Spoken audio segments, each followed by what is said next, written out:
Bonjour à tous et bienvenue dans cette nouvelle édition du Grand JT des Territoires. Tout de suite, voici les titres de l'actualité. Avec à la une cette semaine, les prix de l'énergie au cœur des préoccupations des territoires. Pour baisser la facture, les collectivités font la chasse au moindre gaspillage énergétique, notamment dans la Loire, comme nous le montrera TL7. Dans les Yvelines, un bâtiment est quant à lui chauffé grâce à la chaleur de la route. Explication de TV78 à suivre. L'accueil des réfugiés ukrainiens aussi dans ce journal. Dans la Haute-Garonne, un adolescent et sa mère se construisent progressivement un nouveau quotidien loin des bombardements. Un reportage de Via Occitanie à découvrir dans cette édition dans un instant. En Bretagne, la chaîne TVR nous emmènera sur un chantier naval pas comme les autres, celui d'un voilier historique. La remise à l'eau est pour bientôt grâce notamment au travail de bénévoles. Et puis si vous êtes en appétit, ce reportage est pour vous. En fin d'édition, les rillettes du Mans seront mises à l'honneur. Le nouveau record du plus long sandwich aux rillettes vient d'être battu. Plus de 101 mètres, de quoi casser la croûte à plusieurs avec ce reportage de LMTV dans la Sarthe, bien sûr. Voilà, il est des 1er avril meilleurs que d'autres. Depuis vendredi, les automobilistes peuvent profiter de la remise carburant annoncée il y a quelques semaines par le Premier ministre. Une remise qui peut atteindre 18 centimes par litre d'essence en France métropolitaine. Un soulagement pour de nombreux particuliers et professionnels alors que les coûts de l'énergie s'envolent depuis le début de la guerre en Ukraine. Les collectivités sont-elles aussi impactées? Et dans la Loire, par exemple, le maire de la commune de La Roche-Molière a vu sa facture augmenter de 17 000 € au mois de février. Un surcoût difficile à absorber pour la commune. Pour faire la chasse aux économies, le maire a donc décidé de passer à l'action et traque le moindre geste énergivore. 40 000 m² de bâtiments publics doivent être chauffés. Écoutez son témoignage au micro de Céline Ercilia pour la chaîne TL7. À l'entrée, toutes les portes de partout, on l'a mis sur tous les bâtiments communaux, sur tous les gymnases, les stades, les écoles, de partout. Et je passe aussi de façon aléatoire, partout, tout le temps. Et c'est énervant. Je suis un peu le père fouettard des économies, mais en même temps, quand on reçoit les notes, eh ben, c'est comme à la maison. Moi, mes enfants, je leur dis de fermer les portes et d'éteindre les lumières parce que c'est papa qui paye les notes. Et là, c'est le maire qui paye les notes, qui gère le budget de la commune. Et voilà, il faut éteindre les lumières et fermer les portes, ce qui nous permet de faire des économies. Voilà des gestes simples que chacun d'entre nous essaie d'appliquer au quotidien. Zoom à présent sur une autre initiative technologique, celle-ci. Dans les Yvelines, une entreprise travaille depuis quelques années au développement d'un système de chauffage rendu possible grâce à la route. Près du péage de Saint-Arnoux, dans les Yvelines, chaleur du soleil et voitures sur la chaussée permettent de chauffer un bâtiment. Une invention étonnante. Écoutez les précisions au micro de Céline Charles de TV78, la chaîne des Yvelines. L'été, les routes vont chauffer, le revêtement va monter en température environ 60 degrés. Donc en fait, on a eu l'idée de mettre dans la deuxième couche de la route des tubes dans lesquels on va faire circuler un fluide caloporteur, on va le faire passer dans les sondes géothermiques et on va augmenter la température naturelle de la Terre qui est aux alentours de 15 degrés. Ça, c'est l'été. Et quand on a besoin l'hiver donc de chauffer un bâtiment, des logements, une piscine, un gymnase, à ce moment-là, on va extraire les calories qui sont dans ce volume de terre concerné par les sondes géothermiques et on va extraire avec des pompes à chaleur d'une manière classique pour chauffer tous ces équipements. Les prix de l'énergie, vous le savez, qui sont indexés ces dernières semaines sur la situation en Ukraine. Côté humain, de nombreux habitants continuent de fuir le pays pour échapper aux bombardements et tentent de se réfugier un peu partout en Europe. Pour ceux déjà arrivés, l'enjeu est désormais de trouver leur place dans leur nouveau lieu de vie et d'essayer de reconstruire un quotidien. En Haute-Garonne, une habitante accueille un jeune et sa mère depuis plus d'une semaine. La vie à trois s'organise avec le temps et la bienveillance. Un reportage d'Anne Arguet pour Via Occitanie. Des poches remplies de vêtements. Chaque jour, Frédéric reçoit la visite solidaire de ses proches ou de la mairie de Bessières, contribuant à l'accueil de 2 Ukrainiens chez elle. Alexandre, 16 ans, et sa mère Nina, 62 ans, sont arrivés dans la nuit de mardi, presque les mains vides. Ils sont arrivés avec une valise pour 2. C'était vraiment l'urgence pour leur trouver des habits. Depuis 3 jours, Alexandre et Nina s'acclimatent au quotidien de Frédéric, très reconnaissant d'avoir pu échapper à la guerre. Quand nous sommes arrivés à Bessières, nous avons rencontré Frédéric et Philippe. Nous nous sommes installés dans leur maison et je pense qu'enfin aujourd'hui nous sommes en sécurité. Je suis très reconnaissant de toutes les aides que nous avons reçues. Mais l'adaptation prend du temps et passe par la communication. Nina et Alexandre ne parlent ni français ni anglais. Frédéric utilise des traducteurs sur son téléphone et a inventé un manuel d'apprentissage qu'ils utilisent tous les jours. Il y a des petites étiquettes et à chaque fois il y a le mot en français, en ukrainien et la prononciation en fait qui va avec. Comment t'appelles-tu ? Voilà, on en est vraiment au tout début, mais je pense que c'est le tout début qui est le plus difficile. Frédéric s'investit beaucoup pour rendre le quotidien de Nina et son fils plus facile et plus heureux. Elle a réservé sa semaine en attendant qu'il gagne en autonomie. Voilà, et on referme cette page consacrée à la guerre en Ukraine avec un extrait de l'émission Face au territoire, diffusée jeudi dernier sur TV5 Monde. Vadim Omelchenko, l'ambassadeur d'Ukraine en France, était l'invité de ce numéro spécial consacré à la guerre dans son pays. Regardez ce qu'a dit ce proche de Volodymyr Zelensky, le président ukrainien. La Croix-Rouge fait l'objet d'une campagne de dénigrement sur les réseaux sociaux, accusée d'avoir pris part à l'évacuation forcée de civils vers la Russie. Ces accusations sont injustifiées. Je ne justifie aucune attaque. Pourquoi nous ne nous voyons pas près des villes assiégées? Puisque tout un chacun, nous avons été élevés depuis l'enfance sur le fait que la Croix-Rouge est présente là où il y a besoin, là où il y a la guerre, là où la situation est catastrophique. Et c'est pour cela que la Croix-Rouge bénéficie d'une immunité qui lui permet d'agir dans les situations où les deux parties ne peuvent pas agir. Et donc j'ai posé la question, pourquoi vous n'allez pas dans ces endroits, n'organisez pas les couloirs humanitaires dans les villes assiégées, par exemple à Mariupol? Et la réponse était, puisque la Russie ne reconnaît pas notre immunité et nous avons peur qu'il nous attaque. J'ai dit, très bien, mais où est votre déclaration publique à ce sujet? Pourquoi vous ne dites pas au monde entier que la Russie ne reconnaît pas votre immunité? Voilà, l'émission Face au territoire est à voir ou à revoir sur les sites internet de TV5 Monde, en replay, sur ouestfrance.fr, sur nicematin.com et sur 20minutes.fr, les partenaires de Face au territoire. Dans le reste de l'actualité, une initiative pour l'insertion dans les Vosges. La SNCF y propose, à titre expérimental bien sûr et en lien avec l'institution judiciaire, des travaux d'intérêt généraux en contact direct avec les voyageurs. Des missions qui peuvent déboucher sur un emploi à plein temps pour les condamnés à de courtes peines. Une équipe de Vosges Télévisions s'est intéressée à ce dispositif en gare d'Épinal. Certains visages sont bien entendu floutés. Reportage d'Anthony Sapp et d'Anne Didier sur place. Un job provisoire non rémunéré, une mission de quelques dizaines d'heures pour éviter de passer par la case prison. C'est le principe du travail d'intérêt général réservé à ceux qui n'ont commis que des petits délits. Des dégradations, des outrages, certaines petites violences ou incivilités. Le fait de ne pas payer également les billets de train aussi peut rentrer dans les TIG. Le TIG existe depuis les années 80, mais il a tendance aujourd'hui à évoluer, là où les missions consistaient surtout jusqu'ici à nettoyer des tags ou ramasser des déchets en bord de route. La SNCF dans le Grand Est tente une autre approche. Des personnes récemment condamnées par la justice sont en contact direct avec les voyageurs pour les guider, les informer et aussi lutter contre la fraude. Ils sont à l'accueil embarquement et c'est une première en France. Super, merci, bon voyage. On a une 50aine d'heures effectuées à la gare d'Épinal et notre mission c'est d'accueillir les gens qui prennent le train et de contrôler leur titre d'embarquement en fait. C'est comme une formation à peu près. Ils sont en train de nous former quoi. Parce que oui, la SNCF pourrait très bien au final embaucher l'un d'entre eux ou le recommander à une autre entreprise. Notre conviction, c'est qu'en fait, ce genre d'accueil-embarquement, ça permet de lutter contre la récidive des gens qui ont été condamnés à des peines. Et nous avons formé nos agents pour pouvoir les encadrer et ensuite, pourquoi pas, si l'accueil se passe bien, en général pendant 6 mois, les embaucher. On en a embauché un l'année dernière à Thionville. Et l'histoire pourrait très bien se finir ici aussi, puisque si la SNCF est satisfaite des tiges au service du public dans le Grand Est, elle pourrait rapidement développer l'expérience dans d'autres régions de France.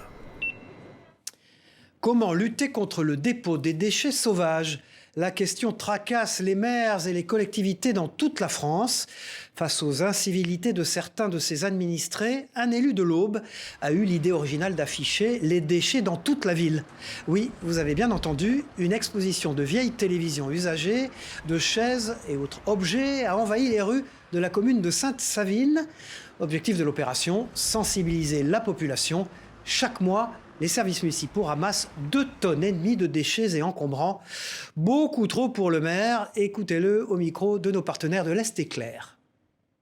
C'est une exposition de ce que l'on retrouve en fait sur la voie publique en termes de dépôts sauvages sur le territoire de Sainte-Savine. Donc l'idée c'était de pouvoir représenter et montrer ce qu'on pouvait collecter sur une période d'1 mois sur le territoire de Sainte-Savine. Donc une représentation sur différents points pour montrer tout ce qu'on peut retrouver, que ce soit des réfrigérateurs, des canapés, des parapluies, enfin voilà, tous les types de déchets qu'on retrouve en tant que dépôt sauvage sur le territoire. Voilà une idée qui, on l'espère, fera changer les mentalités et les comportements. En Corse, les collectivités essaient aussi de réduire l'impact des ordures sur l'environnement et de mobiliser leur population.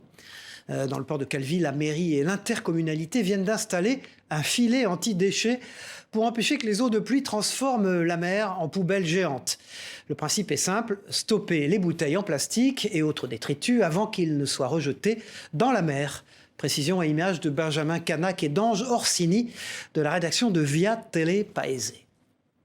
On fait principalement des barrages flottants anti-pollution et des nasses anti-macro-déchets comme on vient d'installer aujourd'hui. Ça consiste à stopper les déchets avant qu'ils ne rejoignent le milieu naturel. Les études ont montré que 80% des déchets arrivent de par la terre et sont générés par l'homme et rejoignent via le réseau d'eau pluviale les mers et les océans. Et on peut très difficilement, voire c'est même quasiment impossible, de nettoyer les mers et les océans une fois que ces déchets le rejoignent. Ces avantages, ils sont nombreux. Lors de sa conception, nous avons voulu trouver une solution qui soit simple, efficace, sans électricité bien sûr, pour qu'on reste dans la logique et qui permette de fonctionner 24 heures sur 24, 7 jours sur 7.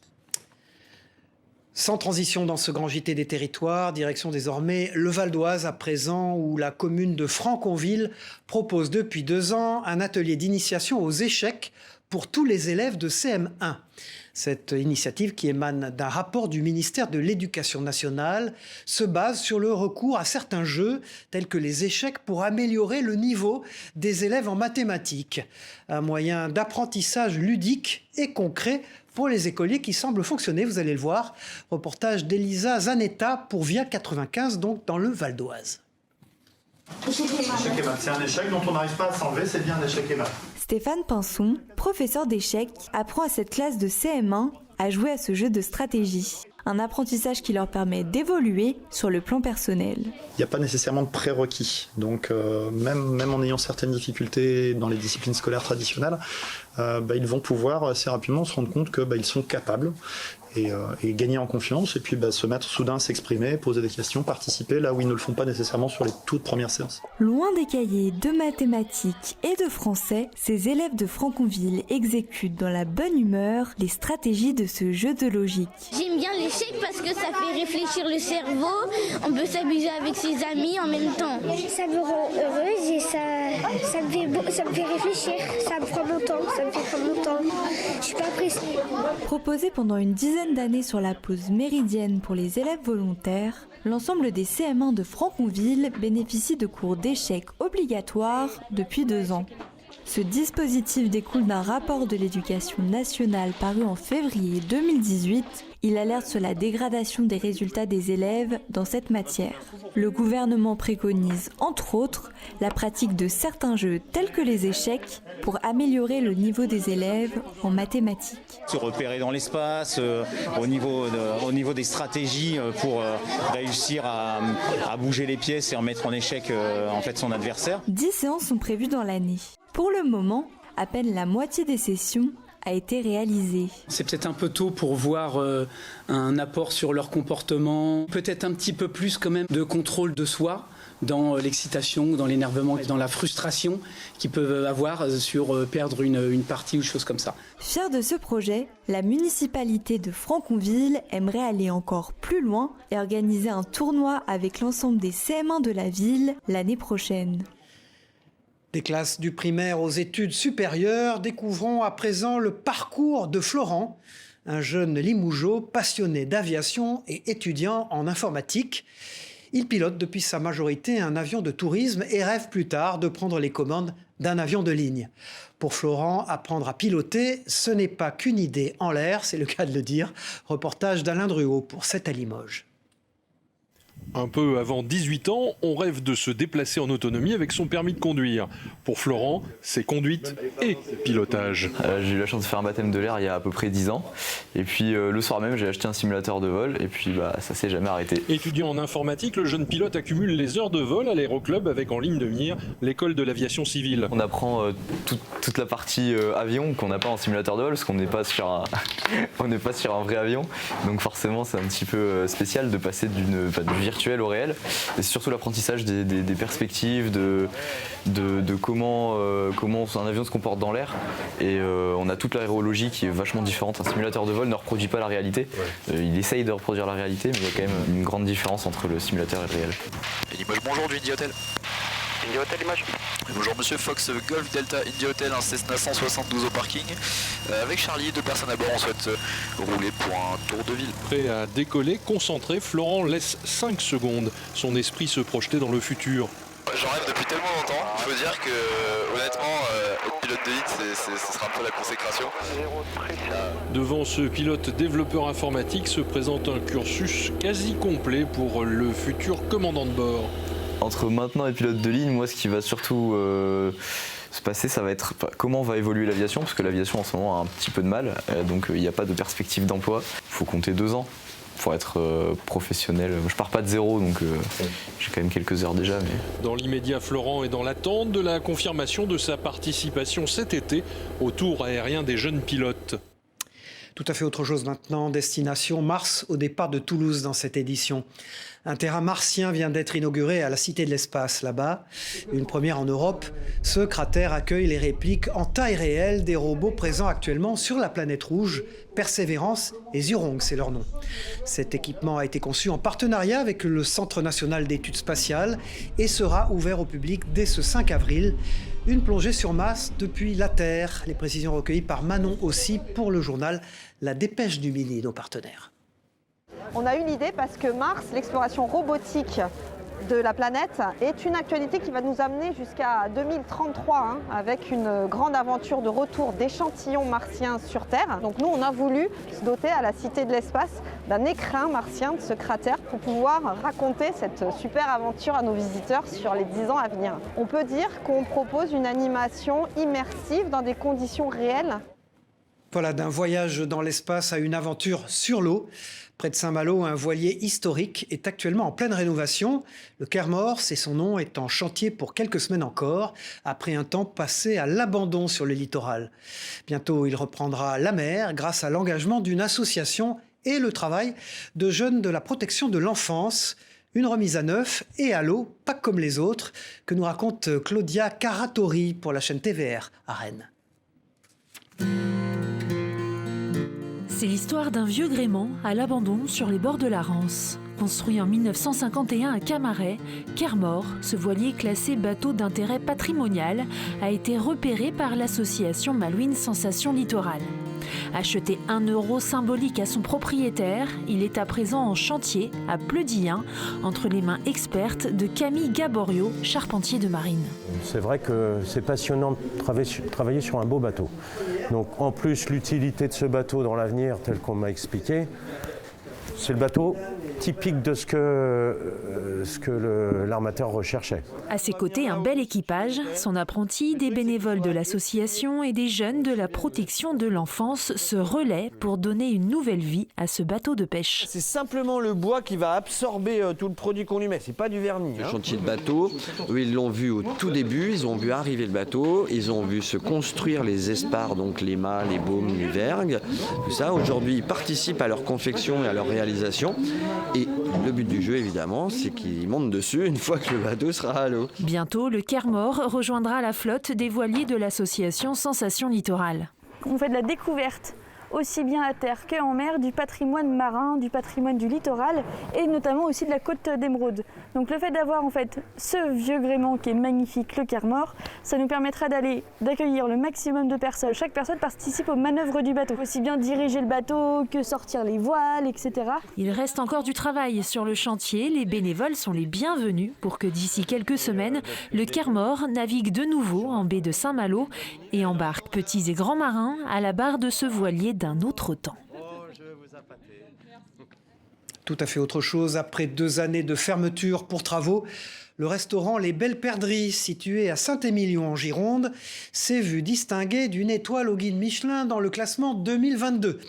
Une récompense pour sa réouverture, agrémentée d'une étoile verte pour son engagement écologique. De la cuisine de qualité et locale et aussi vertueuse pour l'environnement, Alix Fourcade de TV7 nous fait découvrir quelques éléments de cette recette magique. Regardez. Tout commence par le potager pour le chef David Charrier. Vous sortez une carotte, vous la lavez, vous la cuisez, vous la donnez à votre client. Au niveau circuit court et fraîcheur, vous ne pouvez pas beaucoup faire mieux. À quelques mètres de là, son restaurant Les Belles Perdrix, installé au sein du château Trop-Plommondeau à Saint-Émilion. Pour ce potager notamment, il s'est vu distinguer d'une étoile verte par le guide Michelin 2022. Cette étoile récompense les initiatives vertueuses pour l'environnement. Et ce qui n'est pas cuisiné, ce sont les animaux qui le mangent. C'est une solution pour nous, voilà, vraiment d'être zéro déchets organiques. On garde tout sur la propriété. Et ce qu'on ne peut pas recycler, on le met au compost qui va être utilisé après pour le potager. Le restaurant a fermé 2 ans pour travaux. Il avait une étoile qu'il a dû rendre à Michelin. Il la récupère cette année pour la réouverture. Je dis toujours à mes équipes, pensez que comme si c'était votre meilleur ami qui arrivait à la maison, votre famille qui venait à la maison manger chez vous. Vous avez envie de leur faire plaisir, c'est ce qu'on fait ici. On essaye d'être bienveillant avec tous les gens qui viennent chez nous, essayer de leur faire passer un bon moment à la maison, quoi. Son chef pâtissier Adrien Salavert a aussi reçu la distinction Passion Dessert du Michelin. On est dans notre petite bulle de laboratoire, comme on appelle ici, et en fait on voit pas trop, on n'entend pas toujours le retour des clients, et là le fait d'être reconnu par le guide Michelin, ça nous fait extrêmement plaisir. Les Belles Perdrix est le seul restaurant de la région à avoir reçu une étoile verte. Voilà, tout à fait autre chose, plus simple mais tout aussi appétissant. Le sandwich aux rillettes fait la fierté de la Sarthe. Au Mans, le record du plus long sandwich au monde vient d'être battu, 101 mètres et 43 cm précisément. Un record pour la défense de la culture culinaire locale après s'être fait voler la vedette par les villes de Laval et de Tours les années précédentes. Mais aussi pour la bonne cause. Un reportage festif et convivial d'Enzo Maubert pour LMTV, Sarthe bien sûr. Record battu, 101 mètres et 43 cm.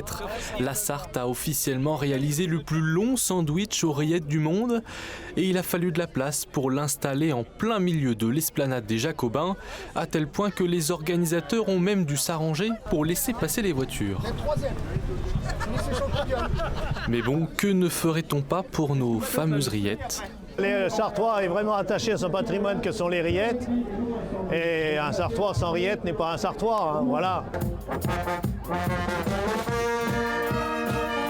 Des centaines de personnes réunies dans une ambiance joyeuse, on n'avait pas vu ça depuis bien longtemps. Un public heureux pour un défi de taille, il a fallu 50 tartineurs, 200 baguettes et pas moins de 46 kilos de rillettes pour arriver à ce sandwich géant. Une vraie organisation pour une bonne cause. On est forcément fiers, ouais. Déjà, on est content d'avoir fait le travail en moins d'1 heure. Et en fait, c'est pas un travail parce qu'on est tous là, les collègues bouchers, boulangers et charcutiers. On s'est amusé à faire le sandwich.